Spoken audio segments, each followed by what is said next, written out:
치유될 때 슬픔이 있는 곳에 거룩한 땅이 있다. 상처와 치유의 상관관계. 나는 어느 날인가 갑자기 누구도 코엘레서를 완벽하게 이해할 수 없을 것이라는 생각이 들었다. 그 순간 내 안으로 통찰의 물결이 마구 밀려왔다. 그러나 깨달음의 빛이 쏟아졌음에도 나는 여전히 코엘레서의 의미를 완벽하게 파악할 수 없다고 느꼈다. 코엘레서가 주는 깨달음은 여러 번에 걸쳐 천천히 다가오고 있었기 때문이다. 그 깨달음은 인생이 고통으로 새로워지고 기쁨으로 신선해지며 빛나는 순간마다 점차적으로 무언가를 깨닫도록 되어 있을 것이다. 어찌 보면 코엘레서의 의미가 매우 모호하다고도 할 수 있다. 한편으로 코엘레서는 매우 현혹적이라는 생각도 든다. 코엘레서를 처음 보면 이것의 때 저것의 때 하면서 의식을 무장해제시킬 정도로 명확하고 간결하게 삶이 표현되어 있다. 부정적인 시선으로 보면 단조롭고 뻔해서 별로 큰 의미가 없어 보인다. 물론 우리가 생각 없이 코엘레서를 본다는 전제하에 그렇다. 그런데 나는 그 안에 담긴 주제로 고민하기 시작하면서 그런 시선이 잘못되었다는 것을 깨달았다.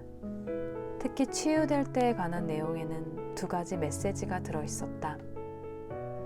치유될 때에 담긴 첫 번째 메시지는 우리가 인생을 살다 보면 다른 사람의 괴로움에 대해 신경 쓸 때가 있는데 그때 우리가 그들의 괴로움을 줄여줄 수 있다는 것이다.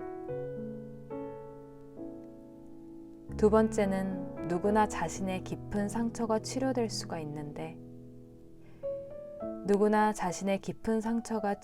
때가 있는데 이 과정이 인생에서 가장 중요한 순간임을 뜻하는 것이다. 이는 곧 상처의 치유와 회복이 자연스러운 인생의 한 흐름이 아니라는 것이 아닐까? 또 우리 모두에게 항상 치유가 필요하다는 뜻이 아닐까? 그래서 우리가 상처를 받고 쓰러지더라도 결국 치유되고 살아남는 것을 알기에 위험을 무릅쓰고 있다는 것 아닐까? 결국 고통의 목적은 아픔을 주기 위함이 아니다. 그렇기에 우리는 계속 질문을 던지게 된다. 삶의 끝에는 무엇이 승리하게 될까? 더 이상 버틸 힘이 없어졌을 때 어떻게 치유될 수 있을까? 그 순간에 나는 어떤 모습을 보일까? 치유자일까 아니면 치유를 바라는 사람일까? 내가 치유를 바라는 사람이라면 나는 무엇을 할 수 있을까? 영국의 극작가 본몬트는 인간에게 진정한 시금석은 시련과 상처다라고 말했다.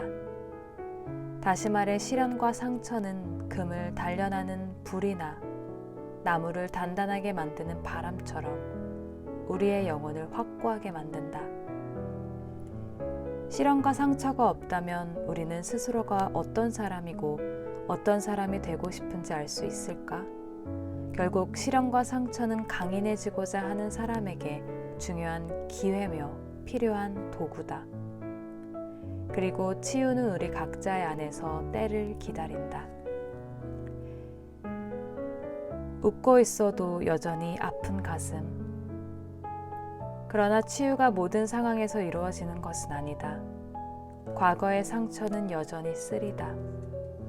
우리가 텔레비전을 보는 동안에도 우리 안에 있는 작은 상처들이 아려온다.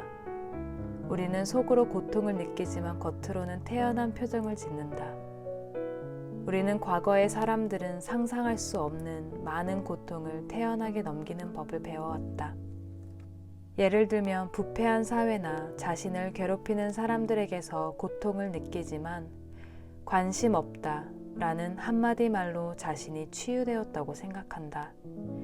그러나 우리는 해결할 수 없는 감정을 억누르고 어떻게 할 수 없는 상황을 보지 않을 뿐이다. 이런 식으로 우리는 마음속에 너무나 많은 고통을 품고 있다. 또한 우리는 자신에게 고통을 준 대상을 공격하고 복수하기 위한 기회를 노리면서 자신의 본심을 숨기는 벽을 더 높이 쌓는다. 즉 일부러 자신이 치유되지 않도록 위선이라는 벽 뒤에 병든 영혼을 가두어 둔다.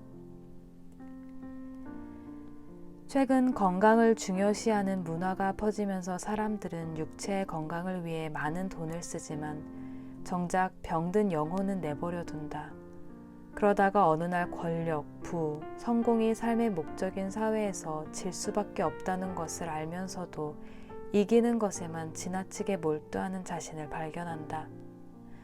우리는 매일 더 빠르게 달리지만 그만큼 더 성취하지 못한다. 그러나 심각한 사실은 경쟁에서 패배하고 만신창이가 된 자신을 거부한다는 것이다. 심지어는 이기더라도 고독을 느낀다. 그러다 고통의 한가운데에 주저앉아서 삶을 포기하기도 한다. 가족과 친구를 잃고 힘을 잃고 희망을 잃는다. 당연한 것으로 여겼던 미래까지 잃는다. 그리고 상처가 가득한 쓰라린 영혼과 멍든 마음으로 고통당하는 인생의 차가운 면을 다시 마주한다. 일은 실패하고 관계는 끝났다. 여전히 시간은 흐르지만 미래는 어둡다. 구부러지고 찌그러져 원래 모습을 알 수 없는 인생을 다시 펴려고 노력하기보다는 그냥 포기하고 싶은 지경에 이른다. 왜 우리는 원하는 것을 얻어도 가슴속에 고통을 품고 있을까? 우리는 괜찮지 않은데도 난 괜찮아 하고 말한다. 아픔으로 너무 괴로워도 아무 문제 없어 하고 말한다. 기대했던 일이 완전히 무너져 삶의 의지가 꺾였는데도 인생은 원래 그런 거야 라고 한다. 상처가 기쁨을 쫓아버리고 마음과 생각을 쥐고 흔드는데도 그냥 잊자 하고 말한다. 자신의 상처를 돌보지 않으면 다른 사람의 상처를 볼 수 없다. 자신의 치유를 거부하면 다른 사람을 치유해 줄 수 없다. 상처는 인간의 영혼을 마비시킨다. 그래서 우리는 우리 자신을 혹사시키고 주의를 차단하여 피해망상에 걸리게 만든다. 결국 우리의 마음은 차갑게 식고 딱딱하게 굳는다.